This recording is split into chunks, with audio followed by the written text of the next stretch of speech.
దీంట్లో ఎన్ఆర్ఐల పాత్ర కొంచెం కీలకంగా ఉంటుంది ఆంధ్రప్రదేశ్ డెవలప్మెంట్ అనేది మీకు ఎకనామిక్ ఫోరంలో కూడా చెప్పారు. అయితే ఇప్పుడు అమెరికాలో నెలకొన్న పరిస్థితుల దృష్ట్యా ఎన్ఆర్ఐల పరిస్థితి ఏంటి సార్? అంత ఆందోళన అక్కర్లేదు. ఎందుకంటే డొనాల్డ్ ట్రంప్ మొదటి నుంచి కూడా బర్త్ సిటిజన్షిప్ తీసేయాలని చెప్పి అంటున్నాడు ఆయన. ఎందుకంటే అక్కడ తెల్ల జాతి వాళ్ళందరికీ కూడా కొంచెం ఉంటాయి, ప్రతి సమాజంలో కూడా సామాజికంగా సాంస్కృతికంగా ఏదో కొంత గొడవలు ఉంటాయి. వాళ్ళు పెరిగిపోతున్నారు ఆర్థికంగా. ఇప్పుడు భారతీయులు ఉన్నారు ఉదాహరణకి, మరి అక్కడ భారతీయ సంతతి వాళ్ళు రకరకాల సంతతి వాళ్ళు అమెరికాలో ఉన్నా కూడా సగటు ఆదాయం భారతీయులు అందరికంటే ఎక్కువ. ఉన్నంతలో నైపుణ్యం ఉన్న అక్కడ పోతారు. కాబట్టి కొంత ఉంటుంది, కొంత ఈర్ష్య, ఎవడో వచ్చాడు ఎక్కడి నుంచి ఇవన్నీ ఉంటాయి కదా, ప్రతి సమాజంలో ఉంటాయి. మన ఊళ్ళో ఉండవా? ఉద్యమం వచ్చింది అందుకే కదా, అది కాబట్టి ఇవి అనివార్యం. కానీ రెండు విషయాలు గుర్తించాలి. ఒకటి, అమెరికా ఒక రాజ్యాంగబద్ధమైన ప్రక్రియను పాటించేటువంటి దేశం. కాబట్టి రాష్ట్రపతి గారు ఏదో ఆయనకు పుర్రెలో బుద్ధి పుట్టింది కదా అని చెప్పని మేము తీసి పారేసామంటే చల్లదు. వెంటనే జడ్జి ఒక ఆయన ఇది చల్లదని చెప్పి మామూలుగా అనలా ఆయన. అంత చాలా తీవ్రంగా పరుషమైన వాక్యాలతో బుద్ధి లేని పని అని చెప్పి గట్టిగా చెప్పి చేశాడు ఆయన. రెండోది మనం గుర్తించాల్సింది, రెండు రకాల ప్రవాస ఇతర దేశాల నుంచి వలస వెళ్ళిన వాళ్ళు ఉంటారు. ఒకటి చట్టబద్ధంగా వేసాలు చట్టబద్ధ ప్రక్రియ ద్వారా వెళ్ళిన వాళ్ళు, అత్యధికులు భారతీయులు ఆ రకంగా వెళ్ళిన వాళ్ళు. చాలా కొద్ది మంది అక్రమంగా వెళ్ళిన వాళ్ళు. అక్రమంగా వెళ్ళిన వాళ్ళ పట్ల మనం జాలి చూపెట్టకూడదు. ఎందుకంటే వాళ్ళ వల్ల మిగతా భారతదేశం మొత్తానికి నష్టం జరుగుతుంది. కాబట్టి ఎవరు అక్రమంగా చొరబడ్డారు పాపం అని చెప్పని మనం అనుకుని కొన్నాళ్ళకి మందేస్తే ఉన్నాళ్ళకి ఊడిపోతుంది. ఎవరికి ఇబ్బంది కలగొచ్చు అంటే రేపు సుప్రీంకోర్టుకి గ్యారంటీగా వెళుతుంది. ఇది కోర్టు అంగీకరిస్తే వెళితే ఒకవేళ ఏమన్నా అక్కడ ఆ దేశంలో పుట్టిన వాళ్ళకి ఏమవుతుందన్న విషయం చర్చకు వస్తే ఒక్క వర్గానికి ఏదన్నా సుప్రీంకోర్టు వేరే రకంగా తీర్పవచ్చు. అదేమిటి, అక్రమంగా కనుక తల్లిదండ్రులు అమెరికాలో చొరబడితే అక్కడ వాళ్ళకు పుట్టిన సంతానానికి ఈ హక్కు ఉండదని చెప్పిన హక్కు అదే అవకాశం ఉంది. జరుగుతుందో మాకు తెలియదు. అంతేగాని సక్రమంగా ఆ దేశంలో వెళ్ళిన కుటుంబాలకు కానీ వాళ్ళ పిల్లలకు కానీ ఏ రకమైన ఇబ్బంది ఉండదు. అయితే మనం కొంచెం ఒదిగి ఉండాలి. మన భారతీయులకి ఎందుకంటే ఇతర దేశాల్లో మన పట్ల మనన ఒకటి నైపుణ్యం ఉన్నవాళ్ళు వెళ్ళి కష్టపడి పనిచేస్తారు. వాళ్ళ పైన వాళ్ళు చూస్తుంటారు, అనవసరంగా ఎక్కువగా ఇతరుల జోక్యం చేసుకోరు. రెండోది ఆర్భాటాలకు దూరంగా ఉంటారు. కొంచెం మేము గొప్పవాళ్ళం, మాకు ఇది కావాలా, ఈ గొడవ లేకుండా కొంచెం ఒదిగి ఉంటారు. చెట్టు ఎంత ఎదిగినా కూడా ఒదిగి ఉండాలి. అందున ఇంకొక సంస్కృతి, ఇంకొక భాష, ఇంకొక జాతి, ఇంకో దేశానికి వెళ్ళినప్పుడు వాళ్ళు మనకు ఆతిథ్యం ఇచ్చి మన ప్రేమగా స్వీకరించినప్పుడు వాళ్ళ పట్ల మనకు గౌరవం ఉండాలి, ప్రేమ ఉండాలి, మనం దానిలో ఇమిడిపోవాలి. ఆ తత్వం భారతీయులకు ఇప్పటిదాకా ఉంది. కానీ ఈ మధ్య కొంతమంది భారతీయులు మిగతా వాళ్ళు కొంతమంది అనుకరించి మేము మా సంస్కృతి మా ఉనికి దీనిలో గడుతున్నారు. అది ఆ రకమైనటువంటి ఆర్భాటాలు మంచివి కాదు.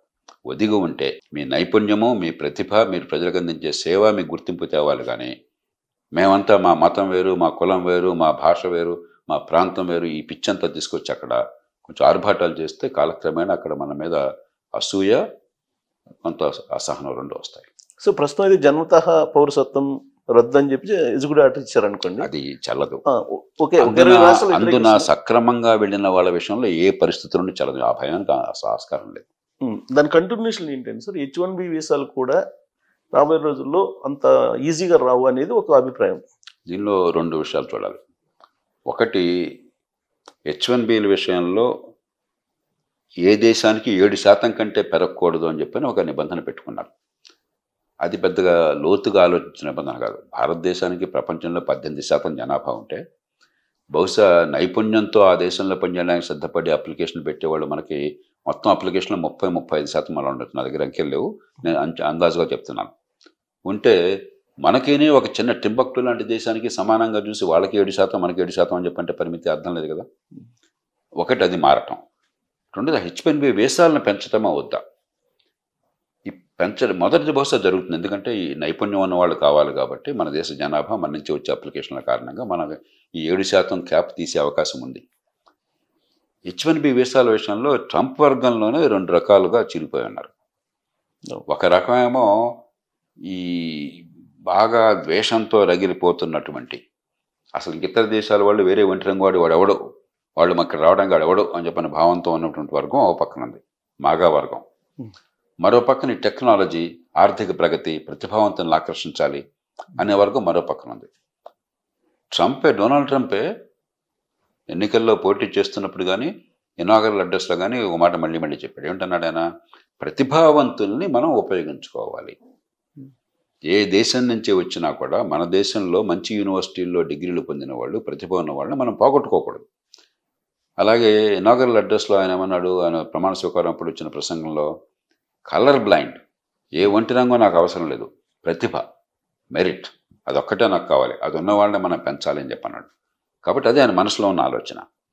కానీ మరి అవతల వాళ్ళ ఒత్తిడి, మరి తనకు బాగా బలంగా మద్దతు ఇచ్చేటువంటి వర్గం ఉంది కదా, ఈ మాగా వర్గం, ఆ ఒత్తిడి వల్ల కాస్త వెనక్కి ముందుకు వెళ్తాడేమో, ఏమవుతుందో మనం చూడాలి. కానీ ఇప్పటికంటే తక్కువేం కాదు. ఇప్పటికంటే ఏ మేరకు మెరుగుపడుతుందని చెప్పన్నది నా అంచనా ప్రకారం మన దేశం మీద ఉన్నటువంటి ఈ కోట క్యాప్ తొలగిపోతుంది. అది చాలా నిరర్థకమైనది, నిర్హేతుకమైనది. కాబట్టి ఓవరాల్గా H1B వీసాలు ఎంత పెరుగుతాయి అన్నది, దాని మీద మాకు ఖచ్చితంగా రెండు వర్గాల మధ్య పోరాటం ఉంది. కాబట్టి అది ఒక నిర్ణయానికి వచ్చేదాకా మనం ఏం చెప్పలేం. సో యాక్చువల్గా ప్రమాణ స్వీకారానికి ముందు జో బైడెన్ గారు ఇచ్చినటువంటి ఆర్డర్స్ అన్ని కూడా రద్దు చేస్తున్నట్టు ఇప్పుడు ఉన్న ప్రెసిడెంట్ ట్రంప్ ప్రకటించారు. పొలిటికల్ సిగ్నలింగ్, కొన్ని తీసేస్తారు, కొన్ని ఇప్పుడు మన ప్రభుత్వాలు చేయట్లా. కొత్త ప్రభుత్వం రాగానే పాత ప్రభుత్వాన్ని తిరగదొడతాను, ఫైళ్ళని తీసుకొస్తాను, అన్ని క్యాన్సిల్ చేస్తాను అంటున్నా మనం. అది వరకు అలా ఉండేది కదా అమెరికాలో. వాళ్ళు కూడా కొంచెం మన నుంచి కొన్ని నేర్చుకున్నారు. కానీ ఫెడరల్ సిస్టమ్ అక్కడ అది అంత ఈజీ కాదని అంటారు సార్. కాదు, ఎందుకంటే ఏం చేసినా కూడా ముందు అమెరికన్ కాంగ్రెస్, సర్వాధికారం అన్నది రాష్ట్రపతికి కాదు, కాంగ్రెస్కి. కాంగ్రెస్ అంటే మన పార్లమెంట్ లాంటిది. అక్కడ పార్లమెంట్ ఊరికే మీరు చెప్తే రబ్బర్ స్టాంప్ కాదు, ప్రతి సభ్యుడు కానీ విలువైన సభ్యుడు. ఆయనకు ఆమెకు అభిప్రాయాలు ఉంటాయి, పార్టీని బట్టి కానీ, సిద్ధాంతాలను బట్టి కానీ, నియోజకవర్గంలో ఉన్న అవసరాలను బట్టి కానీ. అందున ఎవరికి అక్కడ బ్రహ్మాండ మెజారిటీ లేదు. ఉదాహరణకు అక్కడ దిగువ సభలో, మన లోక్సభ లాంటి సభలో, హౌస్ ఆఫ్ రిప్రజెంటేటివ్స్ అంటారు, దానిలో 2-3 ఓట్లు మారిపోతే మారిపోతుంది ఫలితం. అంత క్లోజ్గా ఉన్నారు. తర్వాత పార్టీల వాళ్ళు కూడా గుడ్డిగా రాష్ట్రపతి చెప్పగానే అన్నీ ఒప్పుకునే మనుషులు కాదు. ప్రస్తుతం కొంచెం ఊపిలో ఉన్నాడు కాబట్టి, మంచి మెజారిటీ వచ్చింది కాబట్టి, ప్రజల్లో మద్దతు వచ్చింది కాబట్టి కొంచెం అనునయంగా ఉంటారు. కానీ కాలక్రమేణా వాళ్ళ బుద్ధిని వాళ్ళు ఉపయోగిస్తారు. అంచేత రాష్ట్రపతి గారు తలుచుకోగానే అయిపోయే దేశం కాదు అది. బలమైనటువంటి అధికారుల విభజన ఉన్నది. ఇటు ఎన్నికైన రాష్ట్రపతి, వైట్ హౌసు, ఇటు చట్టసభలు, అటు సుప్రీంకోర్టు ఉన్నాయి, ఫెడరల్ జ్యుడిషియరీ ఉన్నది. అది కాకుండా జాతీయ స్థాయి, రాష్ట్రాలు, స్థానిక ప్రభుత్వాలు, 3 బలమైన అంచెలు. మనలా కాదు, ముఖ్యంగా 3 స్థానిక ప్రభుత్వాలు చాలా బలమైనవి. చట్టబద్ధ పాలన ఉన్న దేశం కాబట్టి ఊరికే పొలిటికల్ సిగ్నలింగ్ వేరు, కొన్ని విషయాల్లో గట్టిగా ఉంటాడు. ఉదాహరణకి అక్రమంగా వచ్చేటువంటి ఈ వలసదారులను అరికడతాడు. సమాజం కోరుకుంటోంది, దానికి రాజకీయంగా పూర్తిగా అన్ని పథకాల నుంచి మద్దతు ఉన్నది, కఠినంగా ఉంటాడు, ఉండాలి. కానీ ఉండే విషయంలో ఈవెన్ మిలిటరీని కూడా దింపేసి పట్టేసుకొని పంపించేసేటువంటి భయానక వాతావరణం క్రియేట్ చేయడం అనేది మనం చేయట్లా. మన దేశంలో కొన్ని ప్రాంతాల్లో, ఇప్పుడు ఈశాన్య భారతంలో కానీ లేదా మరో ప్రాంతంలో కానీ మన మిలిటరీని దింపట్లేదా? కాబట్టి వాళ్ళ దేశ రక్షణ కోసం వాళ్ళు దింపుకుంటారు. అది మనం ప్రధానికి మనం ఏదో ఆలోచన చేస్తే ఎట్లాగా? ఖచ్చితంగా మీరు ఒక విషయం గుర్తించాలి, సరిహద్దులు అనే దేశానికి ఉన్నాయి కదా, ఆ సరిహద్దులు నేను ఖాతరు చేయకుండా వేరే దేశంలో పుట్టి నాకు నీ దేశంలో రావాలని మోజుంది, నేను వచ్చేస్తాను ఎవరు ఆడుకోవడానికి చెప్పంటే ఇంకా దేశం ఎందుకు? సరిహద్దు ఎందుకు? చట్టాలు ఎందుకు? ఇంకా చట్టబద్ధంగా ఇంత కష్టపడి నైపుణ్యాన్ని పొంది వీసాలు పొంది వెళ్ళాల్సిన అవసరం ఏంటి? కాబట్టి డొనాల్డ్ ట్రంప్ భాష మొత్తంగా ఉండొచ్చు ఈ విషయాల్లో, కానీ ఆయన ఏ వాదాన్ని గట్టిగా ప్రకటిస్తున్నాడో దాన్ని దేశంలో అందరూ మద్దతు ఇస్తున్నారు. అక్రమంగా నా దేశానికి నువ్వు చొరబడే హక్కు నీకు ఎవరిచ్చారు అసలు?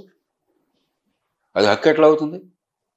డెమోక్రాటిక్ పార్టీ చేసిన పెద్ద తప్పు ఏంటంటే, దేశ సరిహద్దులు, జాతిరాజ్యాల వ్యవస్థలో దేశ సరిహద్దులను చాలా గౌరవంగా కాపాడాలి. నా దేశానికి ఎవరు రావాలంటే నా అనుమతితో, నేను కోరిక మీద రావాలి, కానీ నేను బలవంతంగా నీ దేశానికి వస్తాను, నువ్వు ఎవడు అడ్డుకోవడం అనే పరిస్థితి సాధ్యం కాదు. అది అవాదన ఎలా తప్పవుతుంది? ఇక్కడ మనం చేసినట్టు అది చేస్తున్నారు అనుకుందాం. అది కానీ ఒకటి సార్, అక్కడ భాష మొత్తంగా ఉండొచ్చు. కాబట్టి కొన్ని అలాగే డ్రగ్స్ అదే పనిగా వస్తున్నమాట వాస్తవం. ఫెంటనిల్ అని చెప్పని, ఇప్పుడు మనకు మార్ఫిన్కి 50 రెట్లు ఎఫెక్టివ్. అదంటే మార్ఫిన్ 50 మిల్లీగ్రాములు తీసుకుంటే ఎంత ప్రమాదమో, ఇది 1 మిల్లీగ్రామ్ తీసుకుంటే అంత ప్రమాదం, ప్రాణభయం అంత ప్రమాదం అవుతుంది. వేల మంది చనిపోతున్నారు. ఈ డ్రగ్స్కి ఎప్పుడైతే అమెరికాలో పోయినంత డిమాండ్ ఉందో, వేల కోట్ల రూపాయలు లేకపోతే డాలర్లు సంపాదించే అవకాశం ఉందో, డ్రగ్ కార్టెల్స్, మాఫియాలు అంటాం, సంఘటిత నేర ముఠాలు, అంతర్జాతీయ ముఠాలు, వాడికి ఒక సైన్యంతో సమానంగా హెలికాప్టర్లు, విమానాలు, తుపాకులు, ఆయుధాలు, గందరగోళాలు, ఎవడు ఎదురొచ్చినా సఫా చేసి పర్యటాలు ఇవన్నీ జరుగుతున్నాయి అక్కడ. ఎమర్జెన్సీ ప్రకటించి వాళ్ళు అంత తేలుస్తాను టెర్రరిస్టులుగా ప్రకటించాడు. తప్పే ఉందన్నలో. మనం పార్టీలు ఏంటంటే ఇక్కడ కానీ అక్కడ కానీ అధికారంలో ఉన్నవాడు ఏం చేసినా ప్రతిపక్షం వాడు కాదంటాడు, ప్రతిపక్షం వాడు ఏం చెప్పినా అధికారంలో ఉన్నవాడు కాదంటాడు. మనం అట్లా ఆలోచించకూడదు. కొన్ని హేతుబద్ధమైనవి అవసరమైనవి భాష ఎట్లా ఉన్నా కూడా కొన్ని కొంచెం తొందరపాటు చేయాలి. కానీ ఆయన తీసుకున్నటువంటి వాటిలో America first, make America great America అనే దాంట్లో వరల్డ్ హెల్త్ ఆర్గనైజేషన్ నుంచి బయటకు వచ్చారు. ఇప్పుడు యుఎన్ఓ నుంచి కూడా బయటకు వచ్చే నిర్ణయం తీసుకున్నాడు ఆయన. వీటిని ఆహ్వానించవచ్చా? ఇప్పుడు ఈయనకి ఎవరంటే బాగా ఆదర్శం ఆయన చెప్పాడు. మెకెన్లీ అని ఒక అధ్యక్షుడు ఉన్నాడు 1897 నుంచి 1901 దాకా. 1901లో ఆయన చంపేశారు. రెండోసారి ఎన్నికైన తర్వాత ఆయన్ని హత్యకు గురైన రాష్ట్రపతులు ఆయన ఒకడు. ఆయన తర్వాత థియోడర్ రూజ్వెల్ట్ వచ్చాడు, గొప్ప రాష్ట్రపతిగా పేరు పొందాడు. ఆ మెకెన్లీ 2 ప్రధానంగా వాదనలు తీసుకొచ్చాడు. ఒకటి ఒక రకమైన సామ్రాజ్యవాదం, అంటే ఆక్రమణవాదం, ఎక్స్పాన్షనిజం. అప్పుడు ఆ కాలంలోనే పుర్టరికో వాళ్ళ చేతులకు స్పెయిన్తో యుద్ధం వచ్చి స్పానిష్ కాలనీస్ అన్నీ వాళ్ళు వసం చేస్తున్నారు, స్పెయిన్ ఓడించి. పుర్టరికో అట్లా వచ్చింది. క్యూబా స్పెయిన్ చేతుల్లో ఉంటే క్యూబాని విముక్తి చేసి అమెరికా క్యూబాకి ఇండిపెండెన్స్ ఇచ్చేసింది. ఆ తర్వాత కమ్యూనిస్టులు వచ్చారు, ఆ తర్వాత కాలంలో అది వేరే విషయం. అట్లాగే హవాయిని కూడా ఆయన కాలంలోనే వాళ్ళు ఒక రాష్ట్రంగా తీసుకున్నారు. ఫిలిప్పీన్స్ స్పానిష్ కాలనీగా ఉంటే అమెరికా చేతుల్లోకి వస్తే వాళ్ళు దానికి ఇండిపెండెంట్గా తర్వాత వదిలేశారు. అంటే ఒక ఎక్స్పాన్షనిజం. దాంతోపాటు ఐసోలేషనిజం, మిగతా ప్రపంచం నాకు అనవసరం, నా లోకం కావాలి. మూడోది ఆయన చేసింది మెకెన్లీ టారిఫ్లు. టారిఫ్లను ఆయుధాలుగా ప్రకటించి నా దేశంలో ఉత్పత్తి, నా దేశంలో కార్మికులకు ఉపాధి, అంతేగాని నీ దేశంలో కార్మికుల ఉపాధి ఇచ్చే ఉత్పత్తిని నేను కొన్నాం అని టారిఫ్లు ప్రయోగించాడు. డొనాల్డ్ ట్రంప్ ప్రభావం మనసు మీద దాని ప్రభావం చాలా తీవ్రంగా ఉంది. కాబట్టి ఈయన తీరంతా ఏంటంటే ఈయన పెద్ద సిద్ధాంతాలు వగేరా ఏముండవు. ఈయనంతా కూడా ట్రాన్సాక్షనల్ అంటారు. అంటే మా ఇంటికి వస్తే మాకేం తెస్తావు, మీ ఇంటికి వస్తే మాకేం ఇస్తావు, నాకేం జరుగుతుందో చెప్పు, నా దేశానికి లాభం ఏంటో చెప్పు, అంతే తప్ప ఒక సిద్ధాంతము కొన్ని మూలసూత్రాలు ఏమైనా నాకు అనవసరం, ఇవన్నీ గోంగూర. ఆ తత్వం ఇవాళ పరిస్థితుల్లో ఏ కారణమైన ప్రజలు దాన్ని ఆమోదించారు. అక్కడ ప్రజాస్వామ్యంలో వాళ్ళు ఆమోదించాక మీరు ఎవరు నేనెవరు, మనకేం రోల్ లేదు కదా, అక్కడ ఓటేసి హక్కు లేదు మనకి. దాంతో డీల్ చేయాలి. అమెరికాతో డీల్ చేయకుండా మీరు బతకలేరు. కాబట్టి కొంచెం ఉడుపుగా, అందులో భారతదేశానికి ఏంటంటే మిగతా దేశాలకి ఎంత ఇబ్బంది ఉన్నా కూడా ట్రంప్ వల్ల మనకు అంత ఇబ్బంది ఉండదు. ఎందుకంటే డొనాల్డ్ ట్రంప్కి మెప్పు అంటే చాలా ఇష్టం. ప్రపంచంలో అమెరికాలో కూడా డొనాల్డ్ ట్రంప్ మద్దతు ఇచ్చేవాళ్ళు భారతదేశంలో అయితే మీకు ఎక్కడ లేరు. ఈ మధ్య సర్వే చేస్తే 185 మంది ట్రంప్కి అనుకూలం చెప్పారు. ఆయన చాలా మనసు మహనాదం పడుతుంది, ఆయన చాలా బహుళాశంకరుడు ఆ విషయంలో. అట్లాగే రెండోది చైనాతో మనకున్నటువంటి పరిస్థితుల వల్ల అమెరికా ఏ రకంగానూ కూడా భారతదేశాన్ని పోటీకి వచ్చే దేశంగా కానీ ఇబ్బంది పెట్టే దేశంగా కానీ భావించడం మన తత్వం అలాంటిది కాదు. కాబట్టి మనకు సహజమైన మైత్రి, ఒక వ్యూహాత్మక సంబంధం, స్ట్రాటజిక్ రిలేషన్షిప్ ఏ పార్టీ ఉన్నా కూడా అనివార్యం మనకి. అది ట్రంప్కి పూర్తిగా తెలుసు. మూడోది భారతీయ సంతతి వాళ్ళు ఆ దేశంలో తీసుకొస్తున్న కీర్తి ప్రతిష్టలు కానీ కాస్త ఒదిగొదిగి ఉండటం కానీ ఆయనకు నచ్చింది. నాలుగోది చాలామంది భారతీయ సంతతి వాళ్ళు ఆయన ముఠాలో ఉన్నారు. ఆయన గట్టిగా మద్దతు ఇచ్చి ఓటేయడం కానీ డబ్బులు సేకరించడం కానీ మద్దతు ఇవ్వడం కానీ ఉన్నారు. ఈ అన్ని కారణాలుగా కొంత ఒడిదుడుకులు ఉంటాయి. ఎందుకంటే ఒక గాలి దుమారంలాగా వచ్చింది. మామూలు రాజకీయానికి పరిపాలనకి భిన్నంగా ఒక విశిష్టమైన రీతిలో అక్కడున్న ప్రజల్లో ఉన్నటువంటి అశాంతిని అవకాశంగా తీసుకుని ఒక నాయకుడు వచ్చాడు. కాబట్టి కొంత డిజరప్షన్ ఉంటుంది, కొంచెం ఒడిదుడుకులు ఉంటాయి. కానీ ఒడిదుడుకుల వల్ల అతి తక్కువ నష్టపోయేది, ఇబ్బంది పడేది భారతదేశం. కొంచెం మన ఒడుపుగా వ్యవహరించినట్టయితే, మన ప్రజలను కాపాడుకుంటూ వాళ్ళ మనసరికి కొన్ని విషయాల్లో అవసరమైన చోట రాజీ పడితే అత్యధిక విషయాలు మనకు మేలే జరుగుతుంది.